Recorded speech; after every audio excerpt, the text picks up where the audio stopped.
What low-status job ended up making you money? For me, it started with a conversation I didn't take seriously at the time. My dad spent 30 years driving a garbage truck. He'd come home covered in grime, smelling like diesel and old fruit, and Mom wouldn't let him walk inside until he stripped in the garage. I grew up thinking that smell meant he'd missed out on something better. He never argued. He just worked, slept, and did it again the next day. When I graduated from UCLA with a business degree, everyone in the family acted like I'd escaped that world. My cousins bragged about finance jobs in New York, consulting offers, and starting salaries they announced like trophies. People kept asking about my plans, expecting something impressive.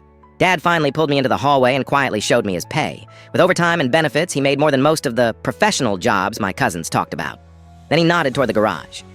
As a kid, I thought it was just clutter. As an adult, I saw shelves of cleaned furniture, boxed electronics, restored tools, even jewelry he'd repaired. He told me people in wealthy neighborhoods threw away more valuable things than they realized. I nodded like I understood. But honestly, I dismissed it. 6 months later, the marketing firm laid off most of the new hires. My savings evaporated into rent, loan payments hit hard, and I found myself applying to anything that paid enough to survive. When Dad offered me a spot on his route, I accepted because I had no other option. The first week was rough. The work was heavy. The smell stuck to my clothes, and people from college avoided looking at me. My girlfriend's parents hinted I needed to get back on track. And slowly, so did she. But riding the truck every morning changed my view. I started noticing the things people threw out. Perfectly good desks with tiny scratches. Working laptops left outside because someone upgraded rugs with small stains. Kitchen sets still in boxes. Tools barely used. Entire rooms emptied during remodels and dropped on the curb. Like nothing. One morning, we stopped in front of a house in an upscale neighborhood. An entire living room set sat by the sidewalk. Real wood. Great condition, Dad told me the family remodeled and didn't want to bother selling anything. I took it home, cleaned it, and sold everything online. Within a week, I made more in those sales than I did in my first month at the marketing firm. My girlfriend didn't see it that way.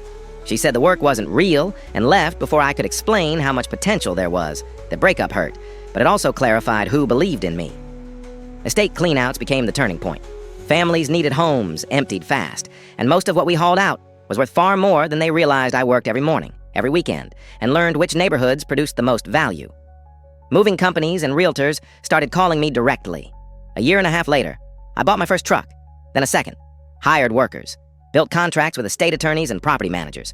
The business grew faster than anything I imagined while I was chasing corporate jobs. Last year, my company cleared more than I ever made in any office. I bought a home in a neighborhood where I once collected trash in the dark. Dad visited recently. He looked around quietly, just absorbing it. He didn't need to say anything. I finally understood what he'd been trying to tell me. Sometimes the job you didn't want ends up becoming the life you were supposed to build.